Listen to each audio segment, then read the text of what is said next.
Hello everyone, welcome to Cognizance IAS. आज के हम लोग मेंस आंसर राइटिंग प्रैक्टिस का 8th डे है और हम लोगों ने already 7th day, 6th day, 5th day का डिस्कशन ऑलरेडी कर लिया है, जो हमारे आपके यूट्यूब चैनल में आपको ये वीडियो अवेलेबल हो जाएगा।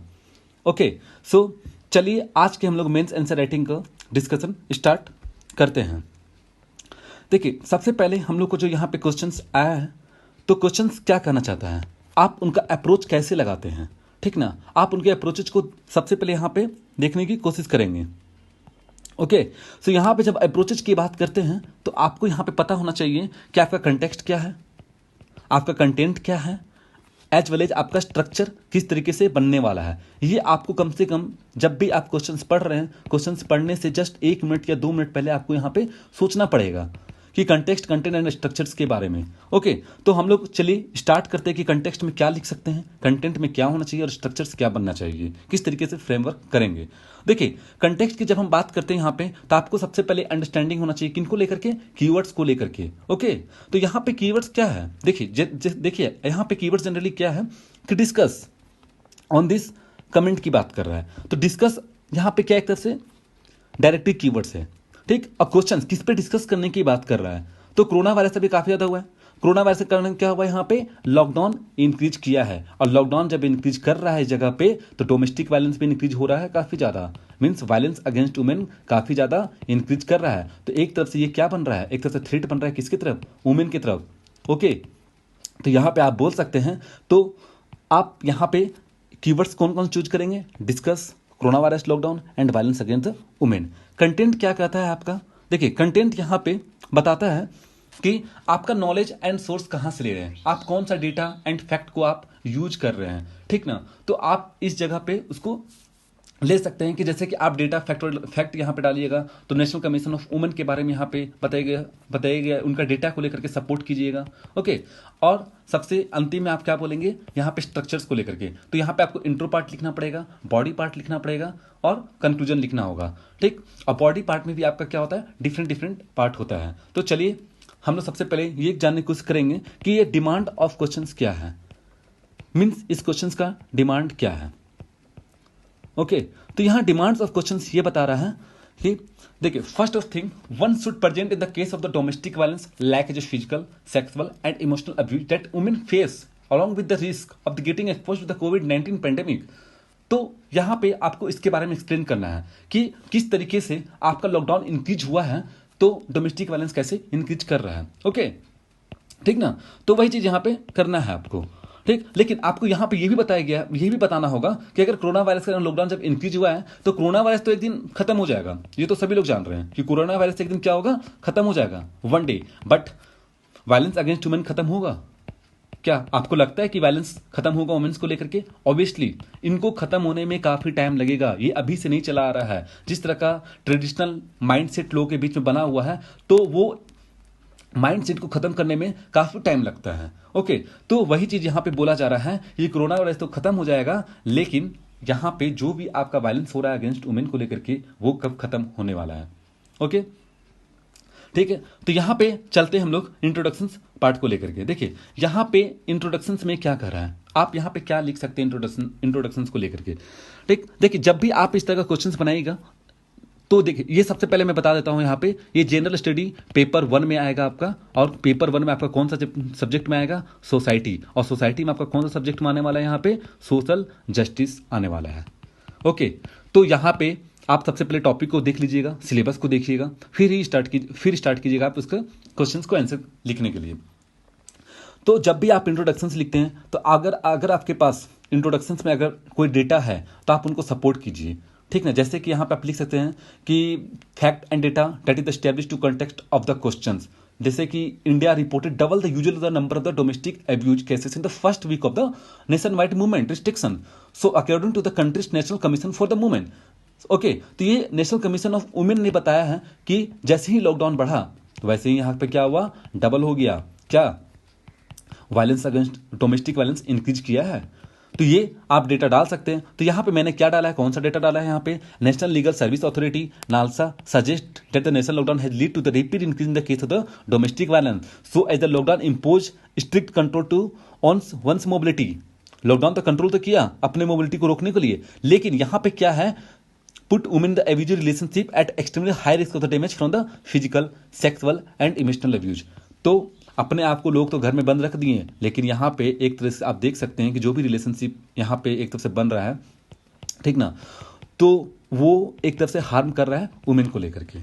ठीक, तो चलिए अब यहाँ पे चलते हैं बॉडी पार्ट को लेकर के। ठीक, बॉडी पार्ट को जाने से पहले तो यहाँ पे हम लोगों ने क्या किया, सबसे पहले यहाँ पे लिंकिंग पैराग्राफ को ऐड किया। ठीक ना, जैसे कि यहाँ पे मैंने लिख दिया कि women already faced domestic violence. ये तो ऐसा नहीं है कि आज की डेट में वुमेन फेस करे डोमेस्टिक वायलेंस को लेकर के, ये तो बहुत सालों साल से चलता आ रहा है।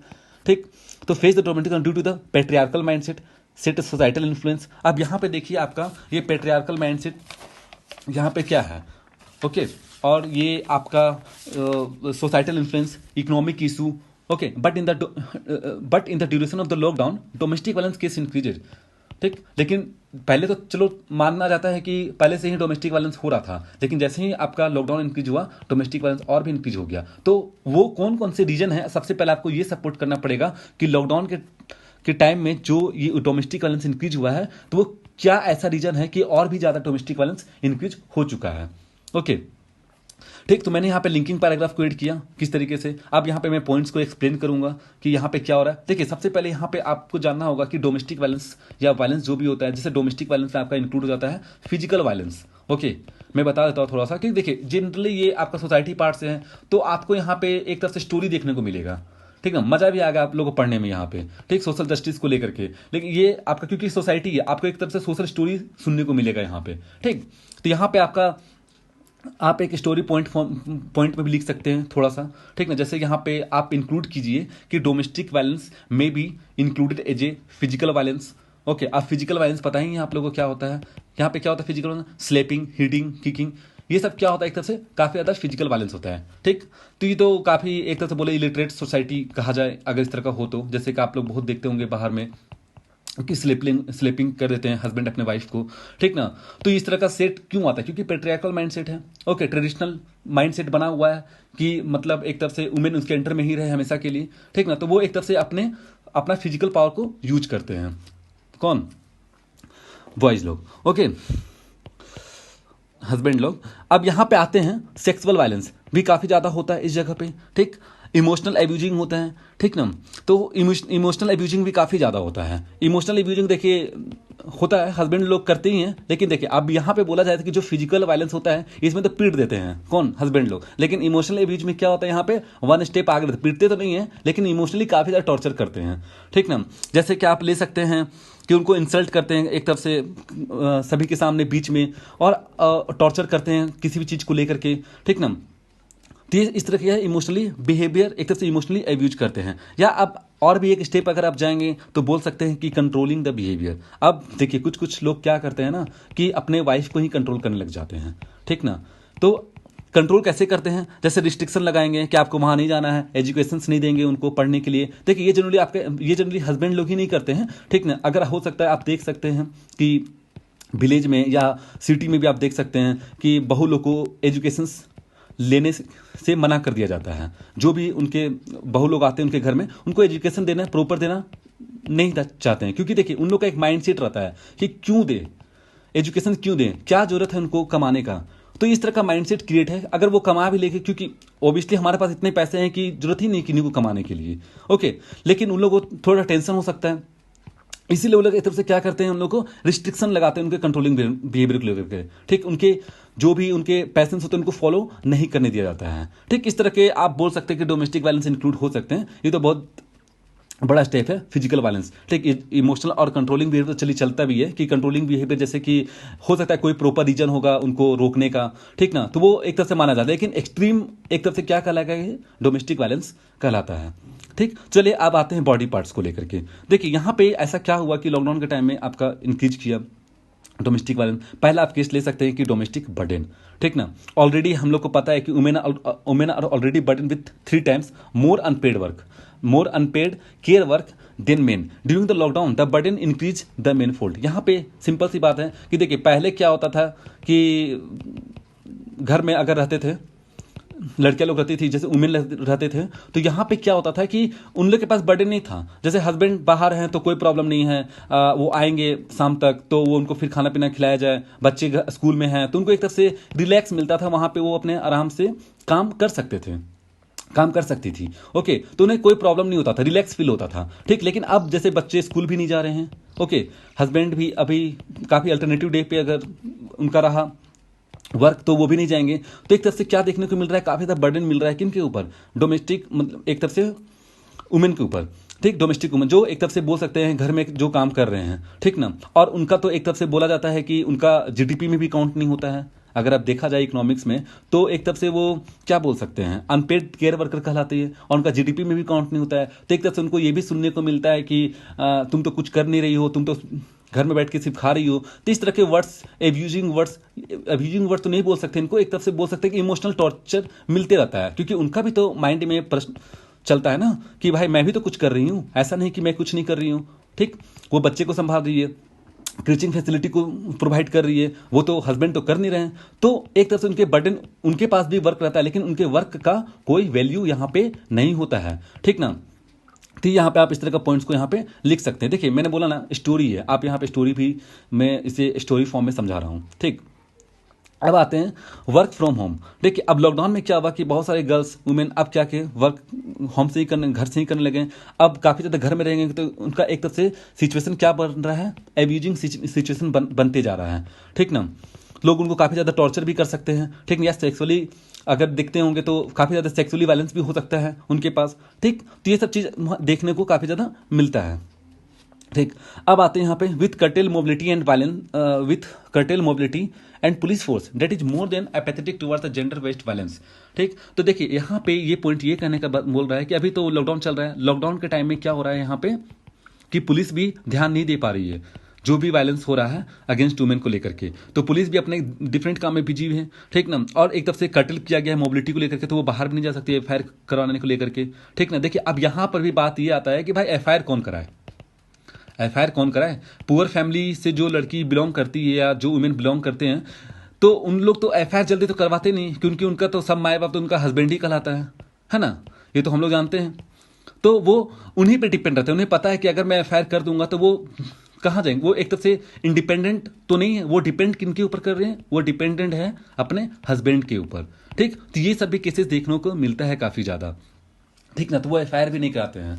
ठीक, जैसे आप देख सकते हैं कि मीटू मूवमेंट चला था, तो मीटू मूवमेंट चला था तो इसमें आप देख सकते हैं कि इसमें पार्टिसिपेट कौन कौन किया था। ओबियसली अपर क्लास फैमिली के लोग पार्टिसिपेट किए थे, लोअर क्लास के फैमिली को तो पार्टिसिपेट नहीं किए थे। उन्हें पता है कि अगर मैं पार्टिसिपेट कर भी लूँ तो उन्हें और भी टेंशन क्रिएट हो सकता है इस जगह पे। ओके, तो ये सब आप पॉइंट लिख सकते हैं कि लॉकडाउन के कारण किस तरह से वायलेंस इंक्रीज हुआ है। ठीक, तो यहाँ पे बातें हैं। So the above challenge has been importance of intervene negative psychological impact on mental health of the human. अब इस तरह का जो भी आपका एब्यूजिंग हो रहा है तो एक तरफ से साइकोलॉजिकल इंपैक्ट पड़ता है, मेंटल हेल्थ में भी इंपैक्ट पड़ता है वुमेन को लेकर के। बहुत सारे वुमेन जैसे कि बहुत पढ़ी लिखी और वैसे जगह पे चले गए शादी करके, ठीक ना, या ऐसे जगह पे चले गए कि उन्हें काफ़ी ज़्यादा प्रॉब्लम क्रिएट हो रहा है, उनके सोच को लोग समझ नहीं पा रहे हैं, जो वो करना चाहते हैं उन्हें रिस्ट्रिक्शन लगाया जा रहा है। तो वो एक तरफ से क्या बोल सकते हैं, उनको साइकोलॉजिकल इंपैक्ट पड़ेगा और उनके मेंटल हेल्थ में भी प्रॉब्लम हो सकता है वुमेन का। ठीक, so from this way women face job losses and other economic pressure on women. ठीक ना, तो from the following step taken by the government to overcome this challenge. देखिए ये जो मैंने चैलेंजेस आपको बता रहा हूँ, ये जो चैलेंजेज हैं ये अभी लॉकडाउन में क्या क्या लिए गए हैं। जैसे मैं यहाँ बता सकता हूँ कि encourage the public equitable sharing the domestic task at home. ये मैंने अपने पॉइंट से लिख दिया कि अगर ऐसा हो तो वाइफ अगर काम कर रही है तो ऐसा ना हो कि पूरा बर्डन उन्हीं को दिया जाए घर में। ठीक, और हस्बैंड भी उनका हेल्प करे। ठीक, इस तरह का एक नॉलेज क्रिएट किया जाए, एक तरफ से बोला जाए तो एक तरफ से एनकरेज किया जाए उन लोगों को। ठीक ना, तो सेकंड पॉइंट पे आते हैं, disseminated information about the gender based violence and publicising the resource and service available. Third point, ensuring the women's timely access to the necessary and comprehensive sexual and reproductive health service during the crisis such is the mental health service. Okay, safe abortion, ये सब provide होना चाहिए यहाँ पे अभी lockdown के time में। ठीक, media can sensitise the public against the gender based violence को लेकर के सेंसिटाइज करना चाहिए यहाँ पे, ठीक ना, अगेंस्ट जो भी इस तरह का हो रहे हैं तो ठीक। द स्टेट गवर्नमेंट जहाँ पे आप देख सकते हैं कि हेल्पलाइन नंबर भी जारी किए हैं, ठीक ना, जैसे 112 आई थिंक है ये नंबर, तो ये इस तरह का नंबर यहाँ पे जारी किया गया है, ठीक। यहाँ पे अब एक और चीज़ यहाँ पे आता है कि जो यहाँ पे अगर आप डिस्कस कर रहे थे यहाँ पे बॉडी पार्ट में एग्जाम्पल को भी यहाँ पे पुट कर सकते हैं, जो मैंने यहाँ पे एग्जाम्पल नहीं लिखा। जैसे आप ले सकते हैं कि उत्तर प्रदेश के पुलिस स्टेट ने क्या उठा, जैसे कि यहाँ पे बोल सकते हैं which has one of the worst track record on the violence against women in the country have launch the new domestic violence helpline as case surges. तो यहाँ पे आप बोल सकते हैं सर्च किया जो भी, तो यहाँ पे पुलिस जो भी है यूपी के वो एक तरफ से हेल्प कर रही है, इस तरह का ट्रैक रिकॉर्ड को एक तरफ से मूवमेंट कर रही है। और एक तरफ से आप यहाँ पे सेटिंग कर सकते हैं यहाँ पे इमरजेंसी वार्निंग सिस्टम को लेकर के in the pharmacy and grocery में, ठीक ना, and for the safe way for women to seek the support without altering the abuses. तो आप इस तरह का एग्जाम्पल यहाँ पे पुट कर सकते हैं, ठीक। अब आते हैं यहाँ पे, देखिए अब इस तरह का जो आप यहाँ पे जो एग्जाम्पल पुट करें जो बता रही है, आप सिर्फ लॉकडाउन के बारे में बता रहे हैं, ठीक। लेकिन यहाँ पे क्वेश्चंस का डिमांड क्या है, corona virus lockdown will one day and, लेकिन यहाँ पे क्या है, वायलेंस अगेंस्ट वुमेन कभी रिड्यूस नहीं होगा, ठीक। तो आप यहाँ पे क्या कर सकते हैं कि ये सब तो आपका शॉर्ट टर्म पॉलिसी है, ठीक ना। आपको यहाँ पे क्या करना पड़ेगा, लॉन्ग टर्म पॉलिसी भी लिखना पड़ेगा, या गवर्नमेंट अगर कोई लॉन्ग टर्म स्कीम्स या पॉलिसी उठाएगी वुमेन के लिए तो आपको यहाँ पे बताना पड़ेगा, या लॉन्ग टर्म आपको पॉलिसी देना पड़ेगा, स्कीम बताना पड़ेगा, क्योंकि ये शॉर्ट टर्म में का सॉल्यूशन तो है, चलो निकल जाएगा, लेकिन लॉन्ग टर्म के लिए भी वायलेंस बना रहेगा। इसलिए लॉन्ग टर्म सॉल्यूशंस क्या यहाँ पे लिख सकते हैं वो मैंने यहाँ पे लिखा है, जैसे but about the solution mention for the temporary period but long period government should take more inclusive step to solve the issue of the domestic violence like as empowering the women through the girls education like बेटी बचाओ Beti Padhao scheme, okay. Financial independence होना चाहिए, तो आप देख सकते हैं startup India scheme में आपको वुमेन को काफ़ी ज़्यादा इंप्रूवमेंट हो रहा है, और वुमेन एंटरप्रेन्योरशिप को क्या किया जा रहा है, यहाँ पे एनकरेज किया जा रहा है। So improving the women access to the paid employment, ठीक ना। तो आप इस तरह करके क्या बोल सकते हैं, आप एक तरह से लॉन्ग टर्म का सॉल्यूशन निकाल सकते हैं। सेकेंड पॉइंट पे अगर हम यहाँ पे आते हैं तो यहाँ पे देखते हैं कि बेटर इंप्लीमेंटेशन होना चाहिए एक्ट को लेकर। जैसे आप यहाँ पे देखिए reducing the domestic violence like the dowry provision act, देखिए अभी भी डॉरी चल रहा है, हमारे देश में अभी डॉरी चल रहा है, तो आप इनको क्या कर सकते हैं, इनको अच्छे तरीके से आप बेटर इंप्लीमेंटेशन कर सकते हैं, पॉलिसी बेस्ड बना सकते हैं, ताकि इनको एक तरह से कर्व किया जाए। देखिए डोमेस्टिक प्रोविजन एक्ट क्या है ना, ये डायरेक्टली एक तरह से गर्ल्स को इफेक्ट कर रहा है, ठीक। कैसे इफेक्ट कर रहा है, देखिए डोमेस्टिक आजकल के पेरेंट्स क्या कर रहे हैं, दहेज के लिए लोग पैसा बचा रहे हैं, ओके। दहेज के लिए पैसा बचा रहे हैं कि दहेज के लिए मैं पैसे दूंगा, ठीक ना, लेकिन लड़कियां को पढ़ा नहीं रहे हैं, गर्ल्स को फुल एजुकेशन नहीं दे रहे हैं। उन्हें लगता है कि अगर मैं इसे एजुकेशन दे दूंगा तो ये वैसे भी मेरे काम की तो है नहीं, ठीक ना। बहुत सारे पेरेंट्स का थिंकिंग ऐसा है, उन्हें बेटर अच्छा होगा कि वो उनके लिए पैसा जमा करें, मान के चलिए 50 लाख 10 लाख, आजकल दहेज डॉरी बहुत ज़्यादा डिमांड में है, डिपेंड करता है, ठीक ना। तो वो उनके लिए पैसा जमा कर रहे हैं और उनको दे रहे, लेकिन वो ये पैसे उन पे एजुकेशन पे खर्च नहीं कर रहे हैं। तो इस तरह से हम बोल सकते हैं कि डॉरी प्रोविजन एक इनडायरेक्टली वे से वुमेन को इफेक्ट कर रहे हैं, ओके। और पता है कि टॉर्चर भी काफ़ी ज़्यादा सहा जाता है अगर वुमेन शादी करके चले जाते हैं दूसरे के घर में, ओके, तो वहाँ पर उनको टॉर्चर सहने को मिलता है। तो आप इस तरह के जो स्कीम से पॉलिसी आप इनको एक तरह से क्या कीजिए, इंप्लीमेंट कीजिए अच्छे तरीके से, ठीक। देखिए लास्ट पॉइंट में जो बोल रहा हूँ ये बहुत टाइम लगेगा सोचने में, ठीक ना, इनको इंप्लीमेंट करने में काफ़ी टाइम लगेगा। जैसे आप बोल सकते हैं to change the patriarchal mindset of the people like as inculcate in the value education in the school. तो आप यहाँ पे जो बोला जाता है पेट्रियार्कल माइंडसेट जो होता है किनका, वॉइस लोग का जो पेट्रियार्कल माइंडसेट था, उनको कैसे हटाया जाए, उनको हटाने के लिए सबसे बेस्ट उपाय क्या है। अचानक तो मैं बोल दूंगा किन्हीं को ज्ञान बांट दूंगा या यहीं पे मैं लेक्चर दे दूंगा 2-3 पॉइंट उनके लिए कि नहीं ऐसा नहीं करना चाहिए, तो तो वो लोग का जो माइंड सेट है वो चेंज नहीं होने वाला है, ओके। उनको चेंज कैसे किया जाए, उनको चेंज करने के लिए आप उन्हें स्कूल टाइम से ही उनके माइंड में इनकलकेट करें, वैल्यू एजुकेशन प्रोवाइड करें गर्ल्स एंड बॉयज दोनों को, ताकि उन एक तरफ से आगे चल के वो बच्चे डिस्क्रिमिनेट करना बंद कर देंगे। क्योंकि देखिए सोसाइटी ही हम लोग का ऐसा है कि लोग का पेट्रियार्कल माइंडसेट बनते चल जाता है, ठीक ना। आप आस पड़ोस में ही देखिए कि लोगों का पेट्रियार्कल माइंडसेट किस तरीके से, कहीं ना कहीं थोड़ा बहुत तो पेट्रियार्कल माइंडसेट रहता ही है, ठीक। तो उनको हटाने के लिए सबसे इंपॉर्टेंट चीज़ क्या है, वैल्यू एजुकेशन देना होना, ठीक, और स्कूल टाइम से ही उन्हें बताना इन सब चीज़ों के बारे में, ठीक। तो यहाँ पे आप अब कंक्लूजन्स में क्या लिखेंगे, देखिए अब यहाँ पे कंक्लूजन्स में आप ये लिख सकते हैं कि ये एक तरह से शॉर्ट टर्म में लॉकडाउन को लेकर के जो भी पॉलिसी अपनाया गया, आप यहाँ पे बेटर इंप्लीमेंटेशन करने के आप लॉन्ग टर्म पॉलिसी को और भी अच्छे तरीके से इंप्लीमेंट कर सकते हैं, ठीक। जैसे यहाँ पे in the lockdown duration increase the violence against women should be dealt with urgently with major embedded in the economic support दीजिए एंड स्टिमुलस पैकेज प्रोवाइड कीजिए to meet the gravity and the scales of the challenge and reflect the needs of the women who face the multiple forms of domestic violence. तो आप उनको एक तरफ से improve करने के यहाँ पे मैंने स्टिमुलस पैकेज की भी बात किया है, ठीक ना, कि आप उनको पैकेज प्रोवाइड करें। देखिए यहाँ पे आप बहुत सारे स्कीम्स को भी सपोर्ट कर सकते हैं। फाइनेंशियली इंडिपेंडेंट करना चाहिए वुमेन को, ताकि एक तरफ से वो डिपेंड ना हो सके अपने हस्बैंड के ऊपर, तो वो अपना डिसीजन खुद ले सके। तो इस तरह का जो भी चीज़ होते हैं, तो इस तरह का स्कीम्स को इम्प्लीमेंट करना बहुत जरूरी है, ठीक। तो अब आते हैं हम लोग नेक्स्ट क्वेश्चंस को लेकर के। देखिए नेक्स्ट क्वेश्चंस हम लोग का स्टैटिक्स पोर्शन से है, जो एक तरह से बोल सकते हैं करंट अफेयर्स से नहीं रिलेटेड है, ठीक। तो यहाँ पे हम लोग का क्वेश्चंस क्या कर रहा है, discuss the features and process of the formation and tropical cyclone, how are they different from the temperate cyclone. Approach यहाँ पे क्या लगाना पड़ेगा हम लोग को। देखिए यहाँ पे जब अप्रोच की बात करते हैं, तो सबसे पहले हम लोग understanding the keyword, that means context क्या होना चाहिए यहाँ पे। तो यहाँ पे जब देखते हैं तो डिस्कस करना है फिर से, ठीक। तो प्रो एंड कॉन तो यहाँ पे बोलने की जरूरत नहीं है, यहाँ पे डायनेमिक पोर्शंस नहीं है, आपका यहाँ स्टैटिक पोर्शंस है, ठीक ना। तो आप यहाँ पे इंट्रोडक्शन पार्ट लिखिए, बॉडी पार्ट लिखिए एंड कंक्लूजन को लिख के इसको समाप्त कीजिए। तो देखिए सबसे पहला क्वेश्चन यहाँ बॉडी पार्ट में अगर बात करें तो दो चीज़ पूछा गया है। आपको सबसे पहले डिस्कस करना है कि इनके बारे में, फीचर्स के बारे में, किन के फीचर्स के बारे में, ट्रॉपिकल साइक्लोन्स के बारे में, ओके, और इनका फॉर्मेशन कैसे हो रहा है ये भी आपको यहाँ पे बताना होगा, ठीक। सेकंड पार्ट में, थर्ड पार्ट में आप यहाँ पे क्या कीजिएगा कि आप ट्रॉपिकल साइक्लोन टेम्परेट साइक्लोन के बीच में डिफरेंट क्रिएट कर दीजिएगा, ठीक। कॉलम बना कैसे करके, ये ट्रॉपिकल साइक्लोन, ये टेम्परेट साइक्लोन, ठीक। चलिए आज का क्वेश्चंस को स्टार्ट करते हैं। देखिए जब भी यहाँ पे अगर आप इस तरह क्वेश्चंस को स्टार्ट करते हैं, तो आपको ट्रॉपिकल साइक्लोन टेम्परेट साइक्लोन में थोड़ा बहुत लिखना होगा इंट्रोडक्शन पार्ट में, ठीक। जैसे यहाँ पे तो मैंने काफ़ी ज़्यादा बड़ा वर्ड में काफ़ी ज़्यादा सेंटेंस में लिख दिया, आप यहाँ पे 25 to 30 वर्ड्स में लिख सकते हैं, ठीक है। जैसे मैंने यहाँ पे लिखा है कि tropical cyclone originate in the tropical area in the late summer, confined around 10 to 30 degree north and south of the equator. It is also known the hurricanes in Atlantic, typhoon कहा था कहाँ पे, वेस्टर्न पैसिफिक में, and willy कहाँ पे, आप लोग जानते हैं ऑलरेडी, ऑस्ट्रेलिया में, ठीक। While temperate cyclone also known the extra tropical cyclone भी कहा जाता है इसको, या इसको फ्रंटल साइक्लोन भी कहा जाता है, ठीक ना। सो ये कहाँ पे अकर्स करता है, occurs outside in the tropics with latitude range between the 30 degree to 60 degree. देखिए यहाँ पे आप लोग ऑलरेडी जानते होंगे, तो यहाँ पे इक्वेटर है, ठीक, ये 0 डिग्री है। यहाँ से नॉर्थ एंड साउथ यहाँ पे क्या होता है, एक तरफ से ट्रॉपिकल साइक्लोन का फॉर्मेशन होता है, ठीक। 30 डिग्री से लेकर 60 डिग्री के बीच में यहाँ पे आपका क्या होगा, टेम्परेट साइक्लोन का फॉर्मेशन होगा। आप यहाँ पे लोकेशन देख कर भी इंट्रोडक्शन को आप सपोर्ट कर सकते हैं, ठीक। अब आते हैं यहाँ पे, देखते हैं कि अब इनके फीचर्स को लेकर के स्टडी करते हैं, ठीक। तो इनका जो फीचर्स है, आपको सबसे पहले मैं, आप लोग ऑलरेडी जानते होंगे ट्रॉपिकल साइक्लोन टेम्परेट साइक्लोन क्या है, अगर नहीं तो मैं थोड़ा सा एक्सप्लेन कर सकता हूँ यहाँ पे ट्रॉपिकल साइक्लोन और टेम्परेट साइक्लोन क्या है, ठीक ना।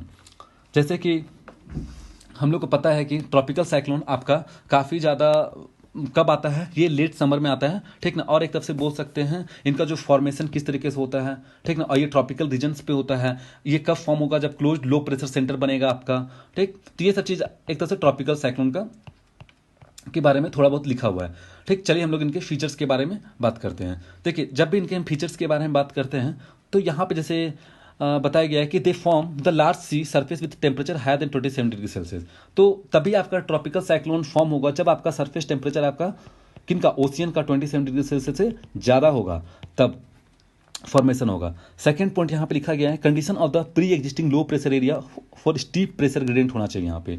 तो सेकेंड पॉइंट ये है कि आपका लो प्रेशर बनना चाहिए। अगर लो प्रेशर बनेगा तभी तो high pressure to low pressure movement होगा एयर का। अगर मूवमेंट ही नहीं होगा एयर का, तो ट्रॉपिकल साइक्लोन का फॉर्मेशन कैसे होगा, ठीक। और यहाँ पे सबसे इंपॉर्टेंट और रोल कौन निभाता है यहाँ पे, कोरियोलिस फोर्स। आप लोग जानते होंगे कोरियोलिस फोर्स, ओके।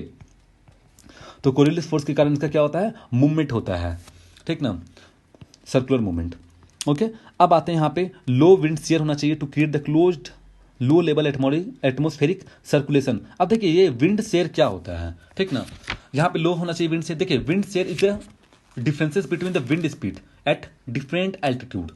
इसका मतलब ये होता है कि जैसे जैसे आपका एल्टीट्यूड देखिए, मान के चले कि ये एल्टीट्यूड यहाँ ऊपर की तरफ बता रहे हैं, ठीक। तो यहाँ पे इनका विंड का स्पीड डिफरेंट होगा, यहाँ पे विंड का स्पीड डिफरेंट होगा, यहाँ पे विंड का स्पीड डिफरेंट होगा। वही चीज़ यहाँ पे बोला जा रहा है। और ट्रॉपिकल साइक्लोन डेवलप होता है when the wind is uniform. तो जब आपका विंड यूनिफॉर्म रहेगा तभी आपका यहाँ पे क्या बोल सकते हैं, एक तरफ से ट्रॉपिकल साइक्लोन बन सकता है। लेकिन टेम्परेट साइक्लोन आपका यहाँ पे क्या है, एक तरफ से टेम्परेट साइक्लोन के लिए आपका विंड स्पीड ज़्यादा होना चाहिए, ओके। अब आते हैं यहाँ पे, presence of the enough Coriolis force is essential to form the cyclonic vortex which is the result of the rapid upward movement of the hot moist air under the Coriolis force. देखिए हम लोग यहाँ पे already एक बात को थोड़ा सा समझ लेते हैं इस जगह पे कि कोरियोलिस फोर्स का मतलब क्या होता है। मान चलिए अर्थ है, ठीक, और ये 0 डिग्री, ये ले लीजिए, ठीक, यहाँ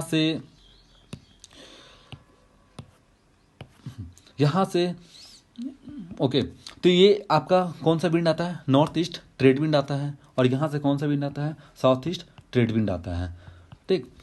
तो देखिए अब इनका जो मूवमेंट होता है इस जगह पे कोरियोलिस फोर्स के कारण इनका मूवमेंट चेंज हो जाता है, ठीक ना। अब ये जनरली आपका अगर होता है कोरियोलिस फोर्स 5 डिग्री लेटीट्यूड पे होता है, सिग्निफिकेंट होता है, काफ़ी ज़्यादा वहाँ पे होता है, और एक तरह से बोल सकते हैं स्ट्रॉम भी क्रिएट करता है 5 डिग्री लेटीट्यूड तक। लेकिन 0 डिग्री में आपका क्या होता है, कोरियोलिस फोर्स 0 होता है, ठीक ना। अब इस जगह पे क्या होता है कि हम लोग को पता है कि अर्थ का मूवमेंट क्या है, वेस्ट टू ईस्ट है, ओके, अर्थ का मूवमेंट वेस्ट टू ईस्ट है, ठीक। अब यहाँ पे नॉर्थ ईस्ट ट्रेड विंड है, इसका मूवमेंट इस तरह से, नॉर्थ ईस्ट करने का मतलब क्या है, नॉर्थ और ईस्ट से आ रहा है, जैसे मान लीजिए ले लीजिए north, south, west and east, तो ये नॉर्थ ईस्ट हो गया, ये साउथ वेस्ट हो गया, ठीक है, ओके। तो यहाँ पे आप क्या बोल सकते हैं इस जगह पे, तो ये नॉर्थ ईस्ट ट्रेड विंड यहाँ से आ रहा है, ठीक। अब यहाँ पे ये इस तरह का जब मूवमेंट होगा, अब ये अर्थ का मूवमेंट वेस्ट टू ईस्ट होगा, ये जब मूव करेगा यहाँ पे, तो एक तरफ से यहाँ पे आप बोल सकते हैं कि यहाँ पे साइक्लोनिक वॉर्टेक्स एक तरफ से ये क्रिएट कर देगा। अब देखिए अब बीच में आपका लो प्रेशर रहता है काफ़ी ज़्यादा, और यहाँ हाई प्रेशर, तो विंड का मूवमेंट क्या होगा, high pressure to low pressure होगा, और ये जो high pressure to low pressure सीधा होने के बजाय ये क्या करेगा, एक तरफ से साइक्लोनिक, एक तरफ से वॉर्टेक्स का रूप ले लेगा, ठीक ना, वॉर्टेक्स का रिजल्ट दे देगा ये, ठीक, ओके। तो यहाँ पे आप बोल सकते हैं इस चीज़ को लेकर के, तो कोरियोलिस फोर्स भी यहाँ पे एक तरफ से क्या करता है, इम्पैक्ट करता है फॉर्मेशंस को लेकर के, इनका फीचर्स को लेकर के बोल सकते हैं। अब आते हैं यहाँ पे, so under the special condition of formation of the cyclone start which known as cyclogenesis कहा जाता है उनको, ठीक। Further this are the following mechanism tropical. अब मैं यहाँ पे क्या बात करूंगा, प्रोसेस, मतलब किस तरीके से फॉर्मेशन हो रहा है ट्रॉपिकल साइक्लोन को लेकर के। देखिए आप जब भी कभी आंसर को लिख रहे हैं यहाँ पे, तो अगर डायग्राम बनता है तो आप डायग्राम को बनाइए, अगर डायग्राम को अगर आप बना रहे हैं तो इस तरह से आपका आंसर राइटिंग और भी अच्छा बनेगा, इंप्रूवमेंट होगा, और आपको मार्क्स ज़्यादा मिलने वाला है, ठीक। तो यहाँ पे जैसे मैंने यहाँ पे डायग्राम बना दिया है, डायग्राम मैंने नहीं बनाया, आप लोग डायग्राम बना सकते हैं अपने मन से, ठीक ना। तो यहाँ पे जो फॉर्मेशंस होता है, तो मैं सबसे पहले आप लोगों को समझाता हूँ कि ये फॉर्मेशंस कैसे होता है। देखिए फर्स्ट ऑफ ऑल आपका क्या होता है इस जगह पे, पहला केस अगर हम यहाँ पे लें तो warm most air move over the ocean, ठीक ना, मान चलिए ये ओशियन है, ठीक। तो यहाँ पे जितना भी वार्म एयर है एक तरफ से क्या करेगा, ये मूव करेगा ऊपर की तरह, ठीक, ये पहला स्टेप है। अब वाटर वेपर राइज करेगा इनटू द एटमोस्फेयर, तो वाटर वेपर यहाँ से एक तरफ से राइज कर रहा है, अभी वेपर में जा रहा है, ठीक। अभी जैसे वाटर वेपर ऊपर की तरफ जा रहा है, जैसे यहाँ पे आप देख सकते हैं, यहाँ पे ये गया ऊपर, फिर वाटर वेपर बना, ठीक ना, ये लो प्रेशर है इधर और हाई प्रेशर, यहाँ पे एक तरफ से बोल सकते हैं कन्वर्जिंग कहते हैं इनको, और इनको क्या बोलते हैं, एक तरफ से डाइवर्जिंग कहते हैं, ओके। तो वाटर वेपर जब ऊपर चला गया राइज करते करते, ठीक, तो थर्ड स्टेप यहाँ पे क्या बोलता है, as the water vapour rises it cools and condense into the liquid droplets. देखिए अब ऊपर में क्या बनेगा ना, ये यहाँ पे मान लीजिए वाटर वेपर काफ़ी ज़्यादा यहाँ पे जमा हो गया, ठीक। अब ये कंडेंस भी होगा, कंडेंस करने का मतलब क्या है, ये वाटर वेपर गैस जो है यहाँ पे एक तरफ से लिक्विड में चेंज होगा, ठीक ना। जैसे ही गैस ये लिक्विड में चेंज होगा, मतलब बोलने का मतलब जो वाटर वेपर है वो लिक्विड ड्रॉपलेट्स में चेंज होना स्टार्ट हो जाएगा। जब यहाँ पे ये गैस लिक्विड ड्रॉपलेट्स में चेंज होना स्टार्ट होता है, तब वहाँ पे एक प्रोसेस कहलाता है, उसको कहते हैं कंडेंसेशन, रिलीज करता है heat into the atmosphere making the air lighter. इस प्रोसेस को हम लोग कहते हैं यहाँ पे latent heat of the condensation, okay. इनको क्या कहते हैं, लेटेंट हीट ऑफ कंडेंसेशन। देखिए इनका मीनिंग क्या होता है लेटेंट हीट ऑफ कंडेंसेशन को लेकर के, तो ये जो latent heat of the condensation है, that is the energy released when water vapour condense to form the liquid and droplets. जब भी क्या होता है ना कि आप देखते होंगे कि जैसे वाटर वेपर क्या होगा कि जब वो लिक्विड ड्रॉपलेट्स में चेंज होने वाला है, मतलब अपना फेज को जब चेंज करता है गैस टू लिक्विड में, तो उस टाइम ये क्या करता है, एक तरह से एनर्जी को रिलीज करता है, ठीक ना। तो यहाँ पे वही जो एनर्जी रिलीज होता है, इस जगह पे एनर्जी रिलीज होता है। अब ये एनर्जी क्या करता है, एक तरफ से जो रिलीज होता है, अभी एक तरफ से ड्राइविंग फोर्स बनता है यहाँ पे, वो एक तरह से जनरेट करता है, ड्राइव करता है ट्रॉपिकल स्टॉर्म को लेकर के। तो जो भी वाटर एनर्जी रिलीज हुआ यहाँ पे वाटर वेपर में, और यहाँ पे लिक्विड में फॉर्म हुआ, तो एनर्जी रिलीज हुआ, तो एक तरफ से क्या करेगा, वाटर वेपर को और ऊपर पुश करेगा ये, ठीक ना, अब ये वाटर वेपर का पुश कैसे करेगा, जब तक इनको मॉइस्चर मिलता रहेगा तब तक ये पुश करते रहेगा ऊपर की तरफ, ठीक ना। इस स्टेज को बोला जाता है ड्राइव ए ट्रॉपिकल स्टॉर्म। ओके, सो एक तरफ से ये जो लेटेंट हीट कंडेंसेशन जब रिलीज होता है तो एक तरफ से ये साइकिल को रिपीट करता है as long as there is enough supply of the moisture. Means कहने का मतलब ये है कि जब तक आपको मॉइस्चर मिलता रहेगा तब तक ये प्रोसेस चलता रहेगा ट्रॉपिकल साइक्लोन का, ठीक ना। तो इस जगह पे आपका वार्मर एयर क्या हो रहा है, राइज कर रहा है फिर से। कब, फोर्थ स्टेज के बाद, जब आपका कंडेंसेशन हो रहा है तो वहाँ पे एनर्जी भी रिलीज हो रहा है ना। तो यहाँ पे जब एनर्जी रिलीज हो रहा है तो वार्म एयर जो होते हैं, एक तरह से लाइटर एयर जो भी है, वहाँ पे वो ऊपर की तरफ बढ़ना स्टार्ट हो जाएगा और ये कंटिन्यूस प्रोसेस चलता रहेगा, ठीक। अब आते हैं यहाँ पे ट्रॉपिकल साइक्लोन को लेकर के कि इसका फॉर्मेशन मैंने बता दिया, यही चीज़ है मैंने कि ट्रॉपिकल साइक्लोन का फॉर्मेशन कैसे होता है, ठीक। अब यहाँ पे मैं डायग्राम्स को लेकर के अगर मैं समझाऊँ, यहाँ पर देखिए, यहाँ पे आप देख सकते हैं इस जगह पे वार्म एयर, देखिए लार्ज वार्म ओशन वाटर है, ये लो प्रेशर है इस जगह पे,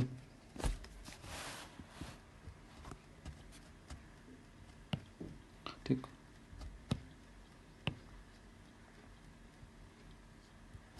ठीक ना, ये large warm ocean water low pressure से यहाँ पे है, तो लो प्रेशर बन रहा है। देखिए अब यहाँ पे क्या है कि 27 डिग्री सेल्सियस इनका, अब ये ऊपर की तरफ जा रहा है, इनको डाइवर्जेंस भी कहा जाता है। जैसे ये ऊपर की तरफ जा रहा है तो ऊपर कूल भी होता है, वार्म एयर कूल हो रहा है। जब ये कूल होता है इन्हीं को बोला जाता है, इन्हीं को क्या बोला जाता है, लेटेंट हीट ऑफ कंडेंसेशन बोला जाता है, ठीक। और यहाँ पे आपका फॉर्मेशन होता है, एक आई का फॉर्मेशन हो जाता है इस जगह पे, ठीक है। और ये आई रीजन जो होते हैं ये काफ़ी ज़्यादा काल्म रीजन कहलाता है, आई।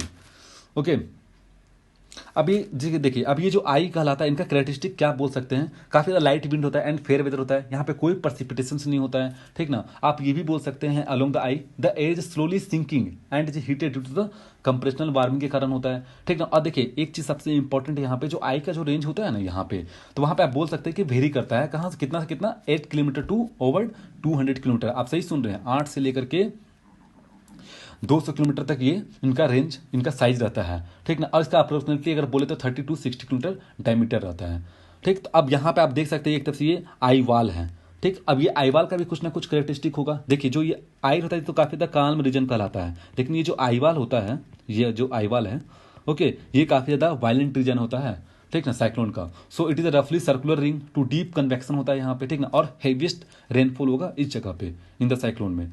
सो eyewall region experience the maximum sustained wind होता है यहाँ पे, so fastest wind in the cyclone में कहलाता है ये, ठीक। तो ये सब चीज़ आप यहाँ पे बोल सकते हैं, ठीक। तो ये आप फॉर्मेशंस आप इनको स्टेज बाय स्टेज करके आप यहाँ पे बता सकते हैं, मैंने यहाँ पे लिख दिया है और मॉडल आंसर में भी मैंने आप लोग को प्रोवाइड किया है, ठीक। जैसे आप यहाँ पे देख सकते हैं मैंने लिखा है अर्ली स्टेज में आपका यहाँ पे दिया है, at the stage above the ocean uplift the with moisture it's warm and light at the certain height to lapse rate.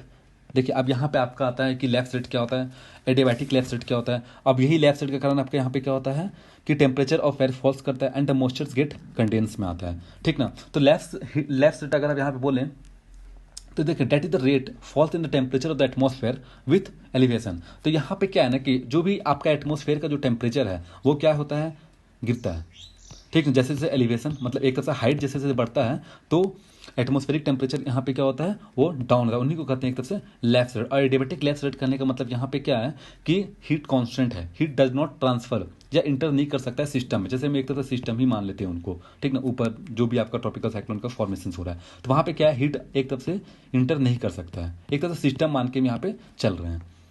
आते हैं नेक्स्ट पॉइंट पर लेकर के, the further condense release latent heat of the condensation making air light and warmer so the further uplifted and the space is filled by fresh moisture. आपको पता है कि low pressure अगर बनता है तो high pressure to low pressure जाएगा, तो वार्म एयर क्या करेगा, तरफ से उनको फिलअप करने की कोशिश करेगा।